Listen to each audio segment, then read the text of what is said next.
नमस्कार साथियों, स्वागत है आपका हमारे और आपके YouTube channel learn with Nand Kishore सागर में। साथियों, आज की वीडियो में हम बात करने वाले हैं सेक्शन 80GG के बारे में। वीडियो में हम जानेंगे सेक्शन 80GG क्या है, इस सेक्शन के अंतर्गत कौन छूट ले सकता है और कौन छूट नहीं ले सकता, सेक्शन 80GG में छूट लेने के क्या नियम हैं, इस सेक्शन में कितनी छूट मिलेगी, ये कैलकुलेट करने के लिए हम किस फार्मूले का प्रयोग करेंगे। तो इन सारी चीज़ों पर हम आज की वीडियो में चर्चा करेंगे। तो इसी के साथ में हम शुरू करते हैं आज की वीडियो। और सेक्शन 80GG को जानने से पहले हम थोड़ा सा यहाँ पर जान लेते हैं मकान किराया भत्ता के बारे में। मकान किराया भत्ता, जिसे हम हाउस रेंट अलाउंस यानी कि HRA कहते हैं। HRA एक ऐसा भत्ता होता है जो कि कर्मचारियों को उनके नियोक्ता अर्थात किसी कंपनी, संस्थान या विभाग द्वारा अगर उनके कर्मचारी किसी किराए के मकान में रहते हैं तो उसका किराया चुकाने के लिए प्रति माह उनके वेतन के साथ ही भुगतान किया जाता है। कुछ बड़ी कंपनियां अपने कर्मचारियों को नौकरी के साथ रहने के लिए मकान भी देती हैं और जो कंपनियां ऐसा नहीं कर पाती हैं वे अपने कर्मचारियों को रहने के लिए मकान का किराया दे देती हैं। इन कर्मचारियों द्वारा इनकम टैक्स एक्ट के सेक्शन 1013A के अंतर्गत कुछ सीमाओं के अधीन HRA की छूट ली जा सकती है, किंतु सेल्फ एम्प्लॉयड व्यक्ति तथा ऐसे कर्मचारी जिन्हें नियोक्ता द्वारा HRA प्राप्त ही नहीं होता है, वे इस धारा के अंतर्गत मकान किराए में छूट के लिए दावा नहीं कर सकते। तो यहाँ पर हमने 80GG पर बात करने से पहले HRA के बारे में बात की, वो इसलिए कि सबसे पहले आप जान लें कि HRA है क्या। तो अभी जैसा कि हमने ऊपर देखा, HRA एक ऐसा भत्ता है जो कि जॉब करने वाले किसी भी एम्प्लॉय को उसकी सैलरी के साथ में उसे पे किया जाता है। अब यहाँ पर ऐसे एम्प्लॉय जो किसी किराए के मकान में रह रहे हैं, जिनके पास अपना खुद का मकान नहीं है, और क्योंकि कंपनी या हम कहें कि एम्प्लॉयर उस एम्प्लॉय को HRA का पेमेंट दे रहा है, तो भुगतान किए गए किराए की अपने आयकर में छूट प्राप्त करने के लिए एम्प्लॉय सेक्शन 1013A के अंतर्गत छूट के लिए क्लेम कर सकता है। तो यहाँ पर सेक्शन 1013A और सेक्शन 80GG इन दोनों में जो मेन डिफरेंस है वो HRA का ही है। जब एम्प्लॉय को HRA का पेमेंट किया जा रहा होगा तब वो सेक्शन 1013A के अंतर्गत छूट प्राप्त करने के लिए क्लेम करेगा, लेकिन अगर एम्प्लॉय को HRA का पेमेंट किया ही नहीं जा रहा है तो फिर वो उस कंडीशन में अगर किराए के मकान में रह रहा है तो भुगतान किए गए किराए पर छूट प्राप्त करने के लिए वो सेक्शन 80GG के अंतर्गत क्लेम करेगा। तो इसी वजह से हमने यहाँ पर 80GG को बताने से पहले थोड़ा सा जाना HRA के बारे में। अगर आप HRA के विषय में डिटेल में जानना चाहते हैं तो इससे पहले HRA और सेक्शन 1013A के अंतर्गत HRA की छूट के लिए क्या प्रावधान है, इन सारी चीज़ों को एक्सप्लेन करते हुए एक वीडियो हमारे इस चैनल पर हम पहले ही अपलोड कर चुके हैं। तो अगर आपको HRA के विषय में जानना है कि HRA क्या है, HRA की छूट कौन प्राप्त कर सकता है, कौन HRA की छूट नहीं प्राप्त कर सकता, HRA की छूट के लिए फार्मूला कौन सा अप्लाई होगा, और अगर आप कैलकुलेशन अपने आप से करना नहीं चाहते तो उसके लिए हमने ऑनलाइन कैलकुलेटर यूज करना उस वीडियो में बताया है। तो इन सारी चीज़ों को आप उस वीडियो में जाकर के देख सकते हैं और उस वीडियो का लिंक आपको इसी वीडियो के डिस्क्रिप्शन बॉक्स में मिल जाएगा, वहां से आप उस वीडियो को देख पाएंगे। तो अब हम आगे बढ़ते हैं और जानते हैं सेक्शन 80GG के बारे में।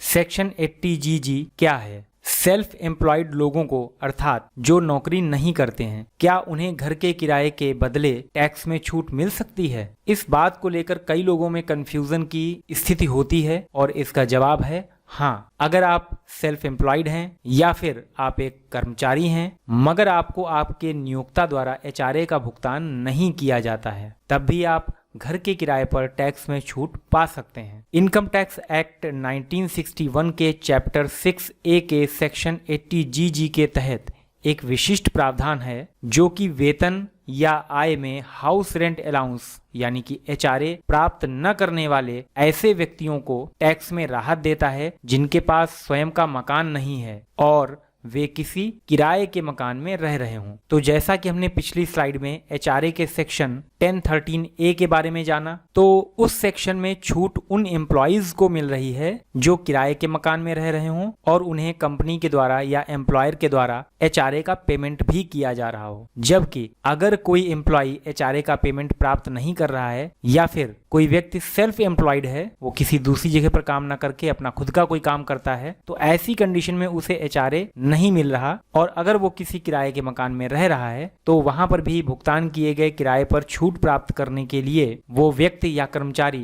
क्लेम कर सकता है। बस यहाँ पर सेक्शन चेंज हो जाएगा, अब उसे क्लेम करना होगा सेक्शन 80GG के अंतर्गत। इसके बाद में हम आगे बढ़ जाते हैं सेक्शन 80GG के तहत टैक्स कटौती का दावा। तो अब हम यहाँ पर ये जानने वाले हैं कि सेक्शन 80GG में कौन टैक्स कटौती के लिए क्लेम कर सकता है। देख लेते हैं इसे। आयकर अधिनियम की धारा 80GG के अनुसार मकान किराए पर टैक्स छूट प्राप्त की जा सकती है यदि, अब यहाँ पर पहला पॉइंट है, यदि व्यक्ति स्वव्यवसायी हो यानी कि सेल्फ एम्प्लॉयड हो या वेतनभोगी कर्मचारी हो परंतु सैलरी के एक कंपोनेंट के रूप में उसे HRA न मिलता हो। तो मेन पॉइंट यही है कि यहाँ पर HRA का भुगतान न किया जा रहा हो, उस कंडीशन में ही 80GG इस सेक्शन में क्लेम किया जा सकता है। मेन पॉइंट्स में दूसरा पॉइंट है, यदि व्यक्ति किराए के घर में रहता हो एवं वास्तव में घर का किराया देता हो यानी कि रेंट रिसीट स्वव्यवसायी व्यक्ति या कर्मचारी के नाम पर ही जारी होनी चाहिए। तो ये 80GG के लिए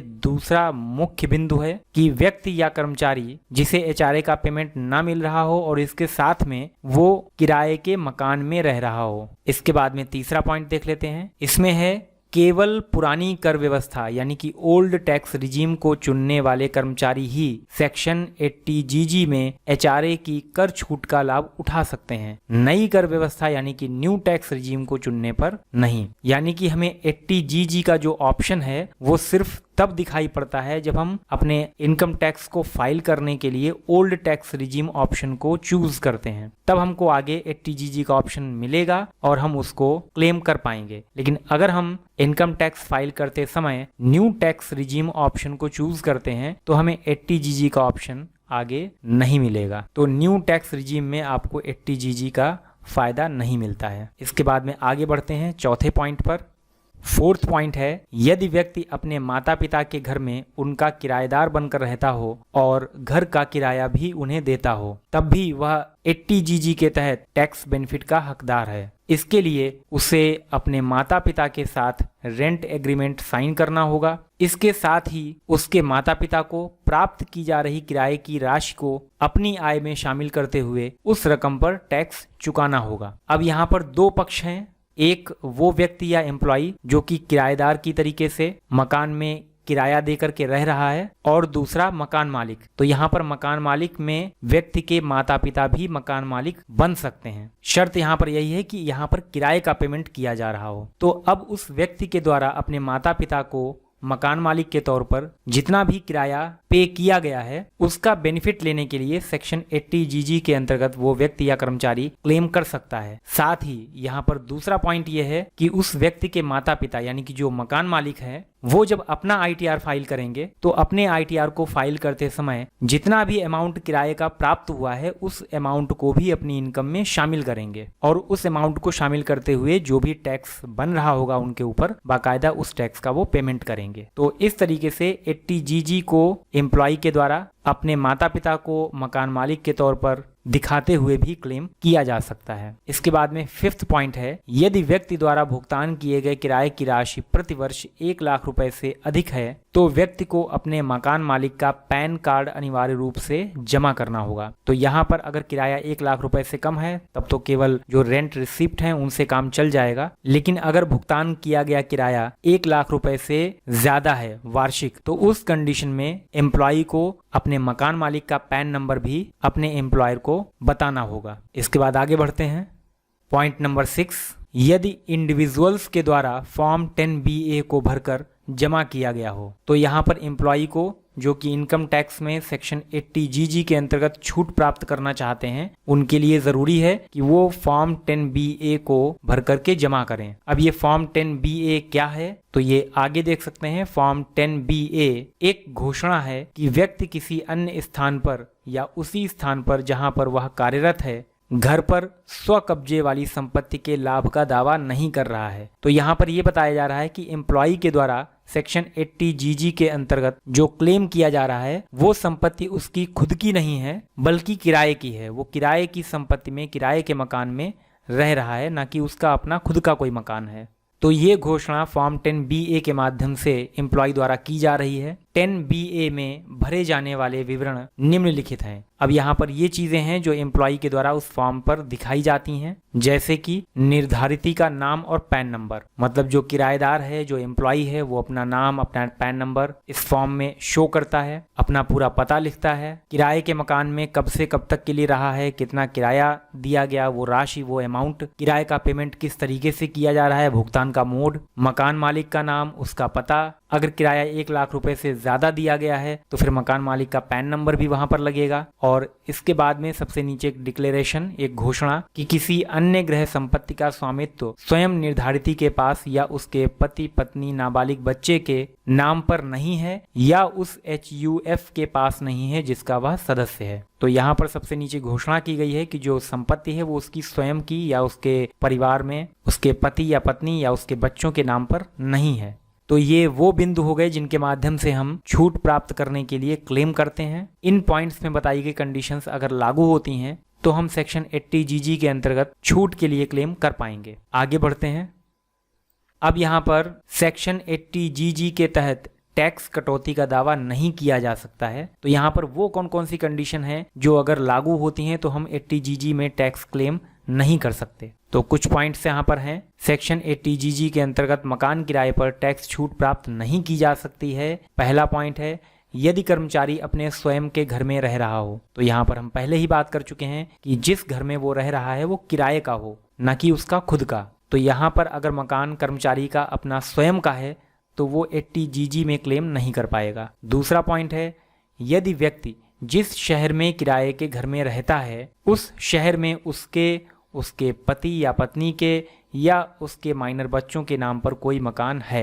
तो अगर कर्मचारी किराए के मकान में तो रह रहा है लेकिन उसके नाम पर या उसके पति पत्नी के नाम पर, बच्चों के नाम पर उस शहर में कोई दूसरा मकान भी है, तो ऐसी कंडीशन में भी वो 80 जीजी में क्लेम नहीं कर पाएगा।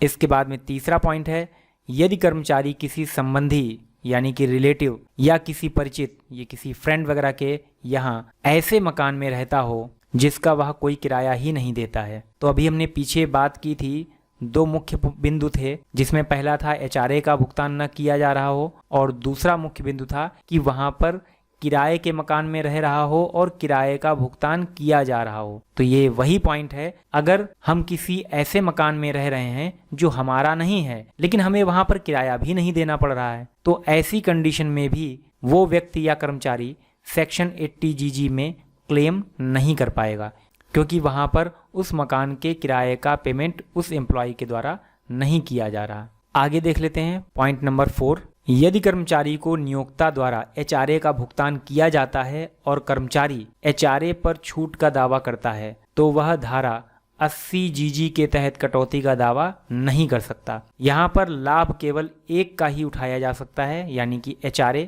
जो कि अंडर सेक्शन 1013A या फिर सेक्शन 80 जीजी। तो यहाँ पर तो बात हो गई HRA की कि अगर एम्प्लॉय को HRA का पेमेंट किया जा रहा है तो जाहिर सी बात है कि वो सेक्शन 1013A के अंतर्गत उसकी छूट पाने के लिए क्लेम कर सकता है। और अगर एम्प्लॉय को HRA का पेमेंट नहीं किया जा रहा है तब वो सेक्शन 80 जीजी के अंतर्गत क्लेम कर सकता है। तो कहने का मतलब यहाँ पर यह है कि इन दोनों में से किसी एक सेक्शन के अंतर्गत ही छूट का फायदा उठाया जा सकता है। अगर आप दोनों में छूट के लिए क्लेम करना चाहते हैं तो वो पॉसिबल नहीं है। और इसके बाद में पॉइंट नंबर 5, किराए पर टैक्स में छूट केवल किसी इंडिविजुअल या हिंदू अनडिवाइडेड फैमिली, जिसे हम शॉर्ट में बोलते हैं HUF, को मिल सकती है। इसमें किसी बिजनेस को छूट नहीं दी जाएगी। तो यहाँ पर सेक्शन 80 जीजी में अगर किसी बिजनेस के नाम से, किसी कंपनी के नाम से, किसी फर्म के नाम से आप छूट पाना चाहते हैं, छूट के लिए क्लेम करना चाहते हैं, तो वो पॉसिबल नहीं है। छूट के लिए क्लेम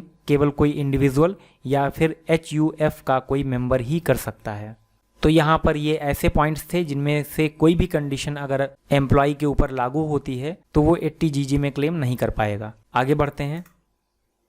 80GG में टैक्स छूट के लिए आवश्यक दस्तावेज। अब यहाँ पर कौन कौन से डॉक्यूमेंट्स हैं जिनकी हमें ज़रूरत पड़ेगी अगर हम 80GG में क्लेम करना चाहें। तो सबसे पहले सेक्शन 80GG के अंतर्गत टैक्स में छूट पाने के लिए कर्मचारी को किराएदारी का सबूत यानी किराए का एग्रीमेंट या फिर किराए की रसीद देना होता है। एग्रीमेंट या रसीद में किराए की रकम, मकान मालिक का नाम, मकान का पूरा पता, तारीख आदि होनी चाहिए। अगला पॉइंट है, अगर कर्मचारी 1 लाख रुपए सालाना यानी कि लगभग 8,333 रुपये प्रति माह से ज़्यादा मकान का किराया चुकाता है तो अपने मकान मालिक का पैन नंबर भी अपने नियोक्ता को बताना होगा। इसके बाद में तीसरा पॉइंट है, 80GG में टैक्स छूट पाने के लिए इंडिविजुअल्स को फॉर्म 10BA भरकर जमा करना होगा।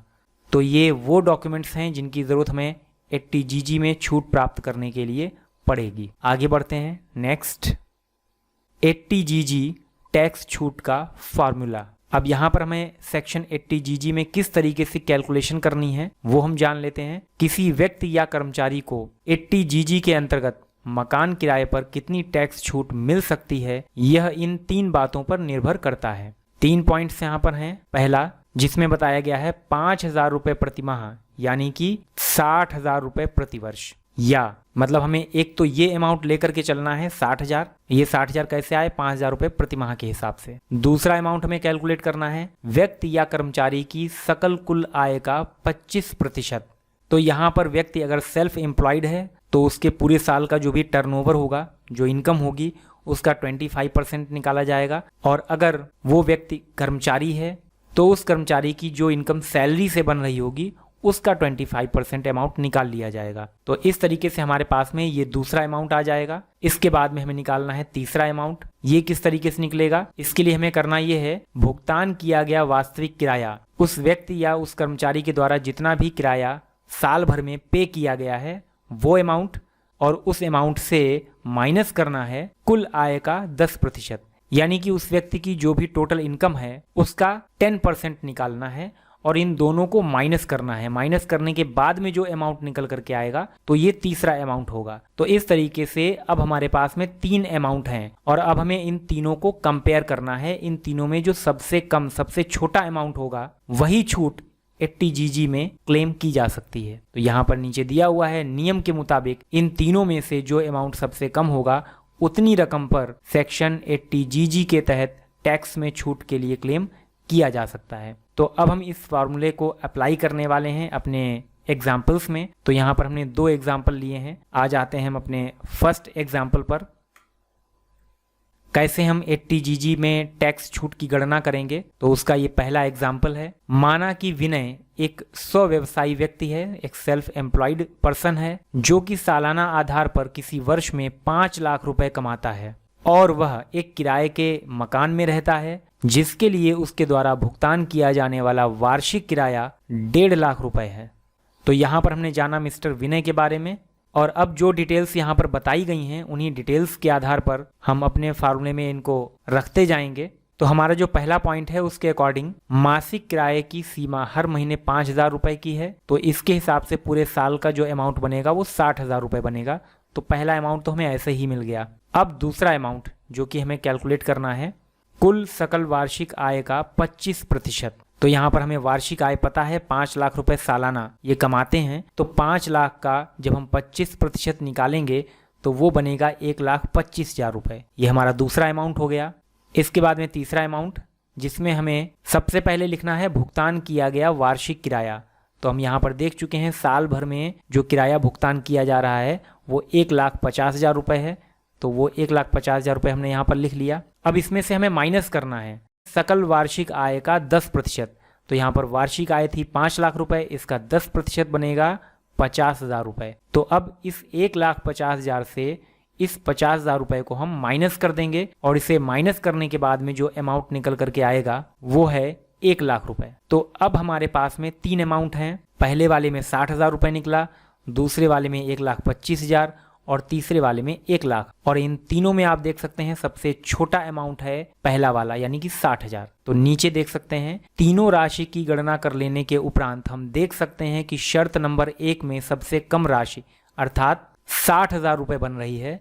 अतः यहाँ पर विनय मकान किराए में छूट के लिए अधिकतम 60,000 रुपये के लिए ही दावा कर सकता है। अब इसके बाद में हम आ जाते हैं अपने सेकंड और लास्ट एग्जाम्पल पर,